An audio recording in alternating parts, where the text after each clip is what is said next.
First term हम use करते हैं दैट इज कॉल्ड पॉपुलेशन। अब ये पॉपुलेशन क्या होती है? तो पॉपुलेशन को हमने डिफाइन किया है the set of all aggregate units, यानी जितनी भी यूनिट्स हैं उन सबका कलेक्शन, ओवरऑल कलेक्शन, उसी को हम क्या कहते हैं? पॉपुलेशन कहते हैं। जैसे अगर हम क्लास की बात करें तो इस क्लास में टोटल नंबर ऑफ स्टूडेंट्स कितने हैं वो उस क्लास की क्या होगी? उस क्लास की एक स्टूडेंट पॉपुलेशन हो जाएगी।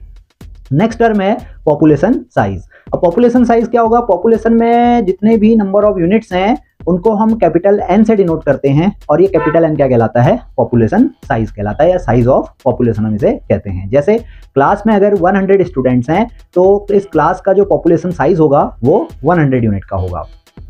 नेक्स्ट टर्म है सैंपल। सैंपल क्या होगा? सैंपल पॉपुलेशन का पार्ट होता है, इसे हम डिफाइन करते हैं ए सबसेट और पार्ट ऑफ द पॉपुलेशन। जैसे उसी क्लास में अगर हम मेल स्टूडेंट को सेलेक्ट कर लें या फीमेल स्टूडेंट को सेलेक्ट कर लें तो मेल स्टूडेंट और फीमेल स्टूडेंट ये क्या है? यहाँ पे उस क्लास का एक पार्ट है, तो ये एक सैंपल होगा।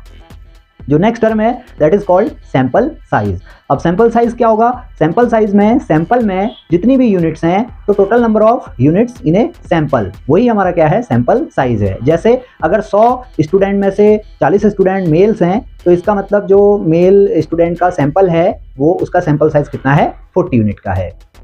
नेक्स्ट टर्म है पैरामीटर। तो पैरामीटर क्या होता है? पैरामीटर एक न्यूमेरिकल वैल्यू है जो किसी भी पॉपुलेशन की स्टैटिस्टिकल कैरेक्टरिस्टिक को डिफाइन करती है या डिस्क्राइब करती है। अब ये स्टैटिस्टिकल प्रॉपर्टीज में जैसे मीन की बात हम करते हैं, स्टैंडर्ड डेविएशन की बात करते हैं, कोरिलेशन की बात करते हैं, तो पॉपुलेशन में अगर ये स्टैटिस्टिकल कैरेक्टरिस्टिक्स हम यूज कर रहे हैं तो ये क्या होगा? पॉपुलेशन पैरामीटर होगा। जैसे मीन मार्क्स ऑफ स्टूडेंट्स, तो टोटल स्टूडेंट्स के जो एवरेज मार्क्स हम कैलकुलेट कर लें या एवरेज हाइट कैलकुलेट कर लें या एवरेज वेट कैलकुलेट कर लें तो इस केस में जो एवरेज होगा वो पॉपुलेशन पैरामीटर होगा, या सिंपली उसे हम पैरामीटर कहते हैं। अब जो नेक्स्ट टर्म है स्टैटिस्टिक। अब ये स्टैटिस्टिक क्या होती है? जैसे पैरामीटर था, पैरामीटर क्या था? पॉपुलेशन की स्टैटिस्टिकल कैरेक्टरिस्टिक थी, तो सैंपल क्या स्टैटिस्टिक क्या होगा? सैंपल की स्टैटिस्टिकल कैरेक्टरिस्टिक होगी। जैसे सैंपल में हम मेल स्टूडेंट की बात कर रहे हैं या फीमेल स्टूडेंट की बात कर रहे हैं तो इस केस में मेल स्टूडेंट का एवरेज हाइट या फीमेल स्टूडेंट्स का एवरेज हाइट, इस केस में जो एवरेज होगा वो सैंपल पे बेस्ड होगा, तो यहाँ पे हम इस एवरेज को एक स्टैटिस्टिक मानेंगे। नेक्स्ट टर्म है यहाँ पर स्टैटिस्टिक को एस्टिमेटर भी कहा जाता है। अब नेक्स्ट टर्म है सैम्पलिंग फ्रेम। अब सैम्पलिंग फ्रेम यहाँ पे इंपॉर्टेंट टर्म है, नाम इसका सैम्पलिंग फ्रेम है लेकिन ये पॉपुलेशन पे बेस्ड होती है। सैम्पलिंग फ्रेम को हम डिफाइन करते हैं an up to date list of all elements in the population, यानी पॉपुलेशन में जितनी भी यूनिट्स हैं उनकी एक अप टू डेट लिस्ट क्या होगी?